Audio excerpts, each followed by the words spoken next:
জান্নাত তোহাদের ডিভোর্স হয়ে গেছে এই বিষয়টা যদি আপনারা জানেন অনেকে বিশ্বাস করবেন না।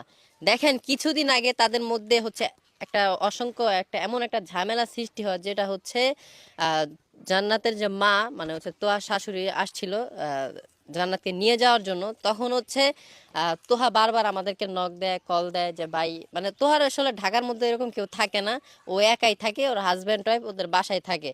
এখন বিষয়টা হচ্ছে দেখেন, আমরা সবসময় চেষ্টা করি, মানে আমি আমার জায়গা থেকে চেষ্টা করেছিলাম যে ওদের সংসারটা যেন ভেঙে না যায়, মানে সংসারটা যেন ঠিক থাকে। আমি আমার জায়গা থেকে সেই চেষ্টাটা করেছি। এখন সুমাইয়াকে বলছে যে জান্নাত বলতেছে যে যে আমি আসলে আমি বিচ্ছেদ চাই না, আমি ডিভোর্স চাই না, আমি সংসার করতে চাই, এখন এটা কোনোভাবে সমাধান করা যায় কিনা। সুমাইয়া কি করছে হচ্ছে জান্নাতের সাথে অনেক লং টাইম ধরে ফোনে কথা বলতো যে এইভাবে এইভাবে করো, এই বিষয়টা এইভাবে এইভাবে না। আসলে কি হয়েছিল কত, কি কি জান্নাত তোমার কি বলতো?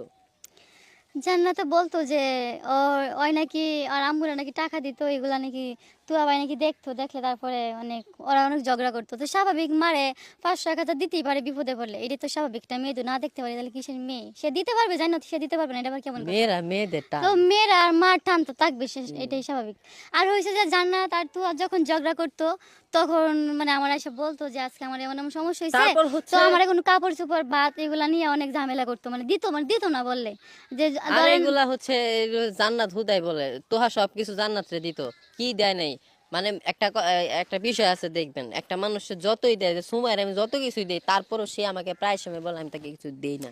কিন্তু তার কাছ এরকম থেকে কিছু আমি বলে। যাই কিছু নেই, কিন্তু খুব কান্নাকাটি করে এখন নেই, কথা এই হচ্ছে বিষয়। তাদের যে সাংসারিক সমস্যাটা জান্নাত তোহাদের তাদের সমস্যাটা থামানোর চেষ্টা করেছে আমি, আমার ফ্রেন্ড সার্কেল, সুমাইয়া, সবাই মিলা।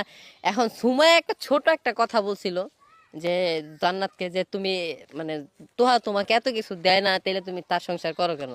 মানে এই কথাটা হ্যাঁ হ্যাঁ কইছে জান্নাত। জান্নাত আবার কি করছে, তোহার কাছে বিষয়টা বলছে। তারা তারা কিন্তু ঠিক হয়ে গেছে মাঝখানে। আমি পরে তোহা আমার সাথে এই বিষয়ে অনেক বিতর্ক করছে, অনেক উল্টাপাল্টা কথা বলছে। আমি তাদেরকে বলছি তোমরা তোমাদের মতো থাকো, আমি তোমাদের মধ্যে নাই, তোমাদের ব্যক্তিগত বিষয়। আমি তাদেরকে পরে ব্লক করে দিই ফেসবুক মেসেঞ্জার থেকে, এবং নাম্বার থেকে ব্লক করিনি। তো সে কি পারতো না আমাকে ফোন করে বলতে যে ইমরান এইটা কেন করলে, এটা কিভাবে আমাকে আনব্লক করে? সে ফট করে একটা ভিডিও বানায় ফেলছে আমাকে নিয়ে, যে ভিডিওটা দেখলাম প্রায় হচ্ছে 30 লক্ষ মানুষ দেখে ফেলছে।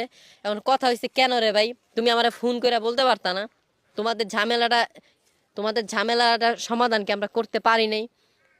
ছোট একটা কথার জন্য কথা কথা বলছে, এই জন্য তুমি মানে একটা ঝগড়া সৃষ্টি করে করলা। আমি আমার একটু অভিমান থেকে আমি তোমাকে ব্লক করেছি, তুমি আমাকে কল দিতে পারতা, কল দিলে বললে আমি অবশ্যই তোমাকে, তুমি ভিডিওটা তৈরি করে ফেললা। মানে সবাইকে কি বুঝাইতে যাচ্ছ?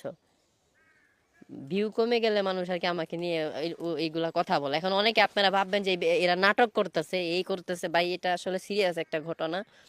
আমি দেখি আমি আছি গ্রামে, নাইলে আমি তোহার বাসায় পর্যন্ত যাইতাম। আমি তোকে ফোন দিই, সে এখন ফোন ধরে না। তুমি দয়া করে আমাদেরকে নিয়ে এসব বিষয় নিয়ে কোনো ভিডিওতে কথা বলো না, ভিডিও বানাও না। ভালো হয়েছে, তোমাদের সমস্যাটার সমাধান হয়েছে, তোমাদের জন্য শুভ কামনা। কিন্তু এগুলা প্ল্যাটফর্ম, ফেসবুক প্ল্যাটফর্মে আনার দরকার নেই। আমরা আজকে কন্টেন্ট বানাচ্ছি, বানাইতে থাকি, কিন্তু ঝগড়া বিবাদ এগুলো ফেসবুকে না তৈরি করি। সবাই ভালো বলে না, তোমাদেরকে সবাই কিন্তু ভালো চোখেও দেখে না, সেটা তোমরাও জানো।